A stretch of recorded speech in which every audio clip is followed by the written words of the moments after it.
Memória.doc, pela TV Assembleia, a imagem da cidadania. Nós estamos conversando com a professora Lúcia de Fátima Guerra Ferreira. E no bloco final do nosso programa de hoje, vamos conversar com ela sobre a instalação da Comissão da Verdade aqui na Paraíba. Por sinal, foi um dos últimos estados a instalar esta comissão. Eu queria que a senhora falasse sobre a importância da criação dessa comissão. A Comissão Estadual da Verdade e da Preservação da História do Estado da Paraíba, ela foi criada pelo governador em 2012 e instalada em 2013. E realmente todos os estados começaram a criar suas comissões a partir da Comissão da Verdade, né? Que por sua vez tinha sido criada em 2011 e começou a funcionar em 2012. Então, esse trabalho da Comissão Nacional foi que estimulou que os estados criassem, né? E alguns estados começaram a criar, outros não, outros, inclusive o de São Paulo, nunca criou. O Estado de São Paulo, quem criou a comissão de lá foi a Assembleia Legislativa. Então, o Estado de São Paulo é um estado que não teve uma comissão estadual. Participação não nisso, teve. Né? Foi a Assembleia Legislativa do Estado de São Paulo que criou a comissão e fez um trabalho belíssimo. Mas o nosso estado foi feita essa comissão, que ainda está em funcionamento, né? Foi por 2 anos, podendo ser renovada. Nós renovamos por mais 1 ano.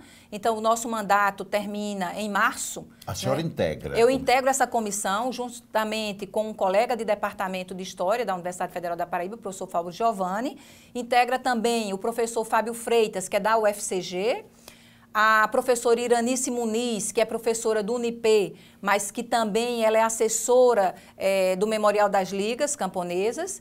Temos também a participação da professora Irene Marinheiro, que atualmente é coordenadora do Centro 8 de Março. E temos também a participação do Valdir Porfírio, né? Que também é um grande estudioso, né, dessa temática. E foi companheiro nosso aqui da televisão também.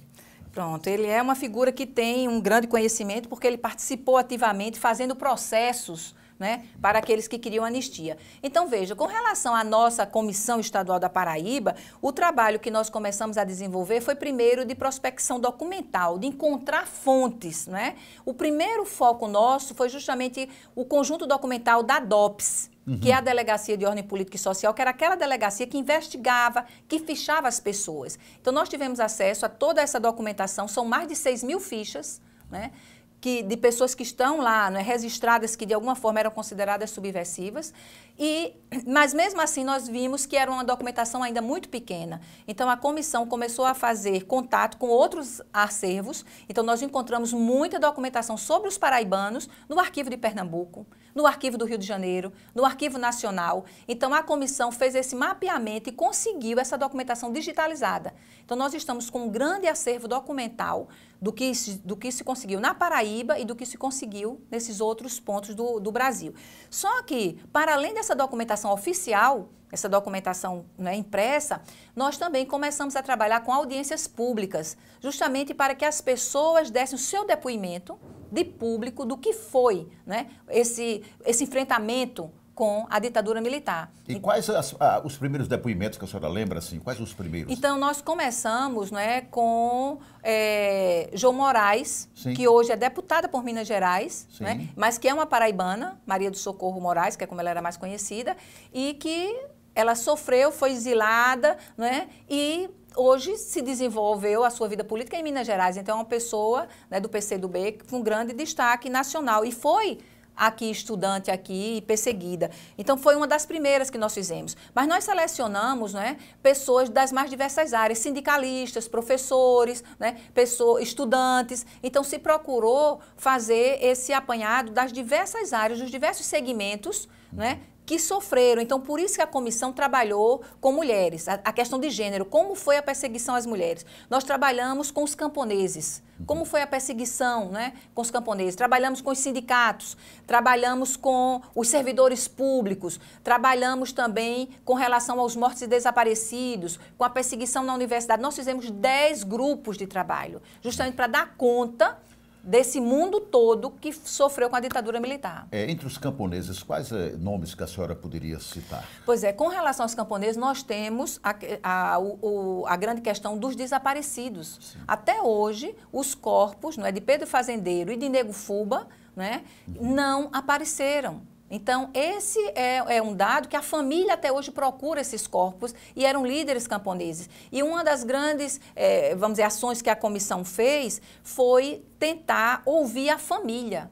Porque já não tem mais essas pessoas, eles foram mortos, foram assassinados. Então, se procurou ouvir os filhos, né? Os filhos de Pedro Fazendeiro, né? Os filhos de Elizabeth Teixeira e do João Pedro Teixeira, que foi assassinado, né? Até mesmo antes da ditadura militar. Então, esse ouvir a família, né, o impacto, né, de ter um pai, uma mãe perseguida, isso também a comissão fez. Né? Então, eu acho que a contribuição que a Comissão Estadual da Verdade está dando para a construção da história da Paraíba é incalculável. Vocês têm encontrado assim, muita dificuldade para a realização desse trabalho?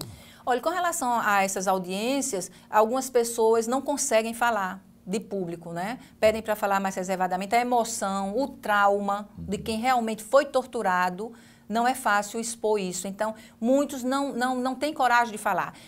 Então, essa é uma dificuldade dessa expressão, de rememorar o que aconteceu. E nós encontramos um grande achado, que infelizmente não é positivo, é negativo, mas durante a ditadura aqui na Paraíba, nós identificamos as chamadas granjas do terror.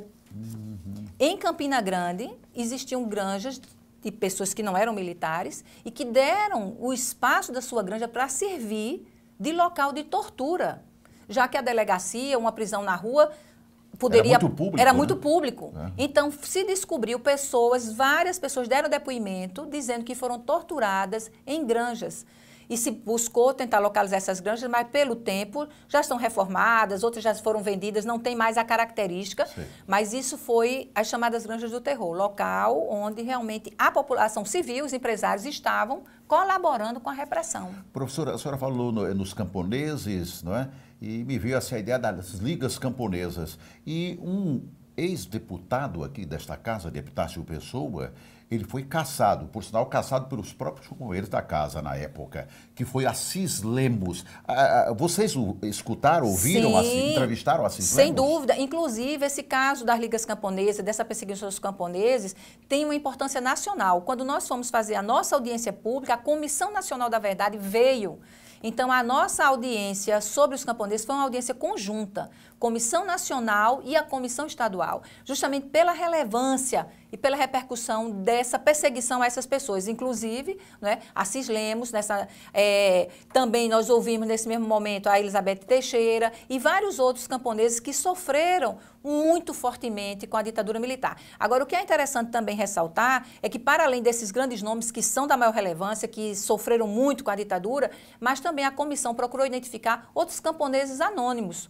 Muitas outras famílias de camponeses também foram perseguidas, mas não ficaram, né, na história. Os seus nomes não foram registrados. As famílias até hoje têm medo de falar, né, temendo que possa ainda vir alguma repressão, alguma perseguição. Então, também ouvir essas outras pessoas, porque não foram só as lideranças. Cada liderança dessa tinha centenas de outros que estavam ali junto, nos comícios, nas mobilizações. Algumas dessas pessoas ou famílias que foram prejudicadas receberão, por exemplo, indenização? Algum dano? Veja, são coisas diferentes. A Comissão Estadual da Verdade, ela só trabalha com essa busca de informação, da verdade, dos registros. Nós não temos nenhum poder de encaminhar processo algum. Mas, para isso, existe a Comissão de Anistia, que é uma comissão nacional que foi criada desde 2001 e que recebe os processos de reparação para declarar a pessoa anistiada e, ao mesmo tempo, o Estado fazer uma reparação econômica e financeira a essas famílias. A comissão encaminha isso para essa... As pessoas têm que encaminhar com seus advogados.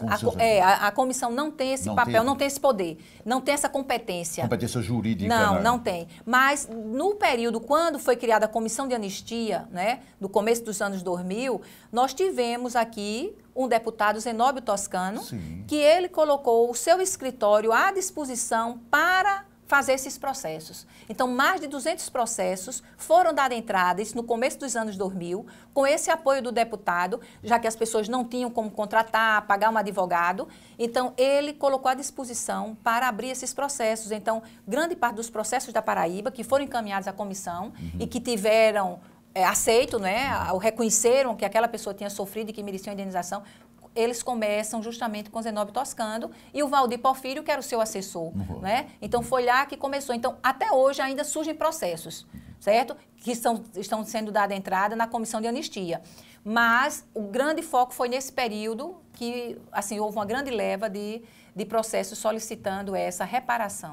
Professora Lúcia de Fátima Guerra Ferreira, a satisfação enorme poder conversar com a senhora aqui e dizer que este assunto também, desta comissão, é um negócio importantíssimo para a sociedade. Nós falaríamos aqui 1 hora, 2, muita coisa para se falar. Mas eu acho que os esclarecimentos foram dados. A senhora falou realmente sobre a importância dessa comissão. Aspectos históricos foram bem tratados pela senhora, que a gente fica muito feliz em recebê-la e deixando sempre à disposição da senhora aqui o nosso programa para que a senhora volte. Aliás, nós vamos querer que a senhora volte para nós conversarmos. Obrigada. Isso aqui, esse trabalho... Eu gostaria de mostrar, é o relatório parcial da comissão. Nós estamos elaborando o relatório final. Esse aqui foi após o primeiro ano de trabalho. Então, é um material que já está disponível na internet, né, para a população. São os resultados, né, da nossa comissão. E vai sair em março do próximo ano o relatório final.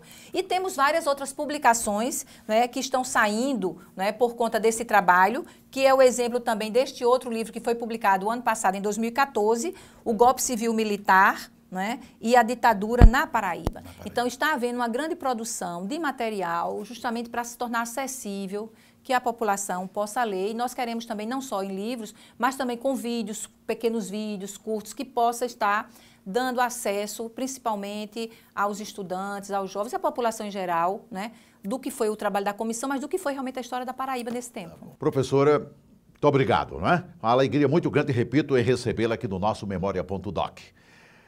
Amigo telespectador, esse foi mais um Memória.doc. Obrigado, até o próximo programa, se Deus quiser.